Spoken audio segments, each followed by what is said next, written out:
పదముక్కులవాడా శ్రీనివాస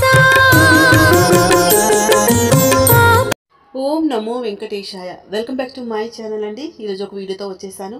ఏంటంటే మనం శనివారం నాడు పిండి దీపాలు వెలిగిస్తూ ఉంటాము. అలాగే సప్త శనివారం వ్రతం చేసినప్పుడు కంపల్సరీ మనం 7 పిండి దీపాలు వెలిగించాలి. అయితే చాలామందికి పిండి దీపాలు పగిలిపోతూ ఉంటాయండి, నూనెంతా బయటకు వచ్చేస్తూ ఉంటుంది. అలా పగిలిపోకుండా, పిండి దీపాలు పగిలిపోకుండా ఎలా చేయాలి అనేది నేను ఈ వీడియోలో చూపిస్తున్నానండి. మీ అందరికీ యూస్ఫుల్ అనుకుంటున్నాను.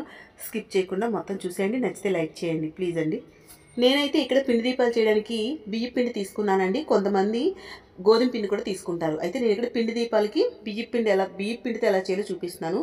ఇలా బియ్య పిండి తీసుకున్నాక దాంట్లోకి కొంచెం బెల్లం వేసుకొని మొత్తం కూడా బెల్లాన్ని తురుముకోవాలండి. మొత్తం దాంట్లో కలిసేటట్టు కలుపుకోవాలి. మొత్తం కలుపుకున్నాక మనం పిండి దీపాలు పాలతో కలుపుకోవాలన్నమాట. పచ్చి పాలతో ఇలా పాలు వేసేటప్పుడు అంతా ఒకేసారి వేసేటండి. అదే ట్రిక్ అనమాట.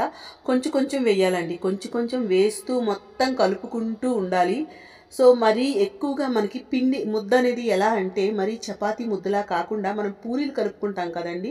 సో పూరీల ముద్దలు అంటే ఎలా ఉంటుంది, మరీ గట్టిగా కాకుండా మెత్తగా కాకుండా మీడియంలో ఉంటుంది కదా. సో అలా కలుపుకోవాలన్నమాట. సో మరీ చపాతీ ముద్దలాగా గట్టిగా అలా కలిపేయకూడదు. సో కొంచెం కొంచెం పాలు వేసుకుంటూ, నాకైతే ఈ గిన్నెడు పాలు మొత్తం పట్టాయండి, కానీ ఒకేసారి వేయలేదు. సో వేయకుండా కొంచెం కొంచెం వేసుకుంటూ మొత్తం చపాతీ ముద్దలా, పూరి మనం చేసుకునే ముద్దలా చేసుకోవాలండి. చూడండి ఇలా చూసారు కదా. ఇది మరీ గట్టిగా కాదు, అలా అని మెత్తగా కూడా ఉండదు. సో మొత్తం కూడా కలిపేస్తే ఇలా అయిందనమాట. ఇలా చేసుకున్నాక దానిపైన మూత పెట్టి ఒక 1 అవర్ పక్కన తీసి ఉంచేయాలండి.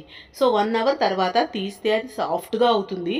అప్పుడు దాన్ని తీసి మనకి, ఇప్పుడు నేనైతే 7 పిండి దీపాలు చేసుకుంటాను కదా, మీకు ఎన్ని కావాలంటే అన్ని అయితే చేసుకోవచ్చు. ఇలా చేసేటప్పుడు కూడా ఇలా రౌండ్స్ చేసుకొని మీ దగ్గర చిన్న గిన్నె కానీ కప్పు కానీ ఏదైనా ఉంటే ఇలా తీసుకోవాలి. తీసుకొని దాంట్లో అవి వేసి, నేనైతే ఇక్కడ చపాతీ కర్ర ఉంటుంది కదండి, దాంతో ఇలా హోల్ మధ్యలో పెట్టుకున్నాను అనమాట.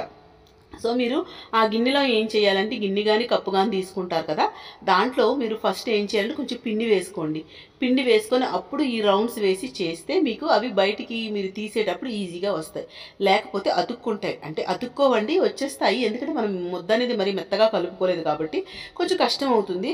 అలా కాకుండా మీరు పిండి వేసుకున్నారంటే ఈజీగా వచ్చేస్తాయండి తీసేటప్పుడు ఇలా. సో మీకు మరి కొంచెం పెద్ద దీపాలు కావాలంటే కొంచెం వెడల్పుగా ఉండే గిన్నె కానీ కప్పు కానీ తీసుకున్నారంటే వచ్చేస్తాయన్నమాట. సో చూసారు కదా, నేనైతే ఇలా 7 పిండి దీపాలని చేసుకున్నా అండి. ఇలా నేనైతే తిరునామాలు కూడా వేసుకున్నా, వెంకటేశ్వర స్వామి నామాలు. సో చూసారు కదా, ఈజీగా అండి. అసలు మొత్తం పూజ అయినంత వరకు కూడా అస్సలు పగులు కూడా రాలేదండి. చాలాసేపు అయితే ఒత్తులు కాలాయి. సో మీరు కూడా ఈసారి ఇలానే ట్రై చేయండి, అవి పగిలిపోవండి. చాలామందికి యూజ్ అవుతుంది అనుకుంటున్నా. సో ఈ ట్రిక్స్తో కానీ చేస్తే మేము పగిలిపోవన్నమాట. సో మీకు వీడియో నచ్చింది అనుకుంటే నచ్చితే లైక్ చేయండి, షేర్ చేయండి, నా ఛానల్ని సబ్స్క్రైబ్ చేసుకోండి ప్లీజ్ అండి.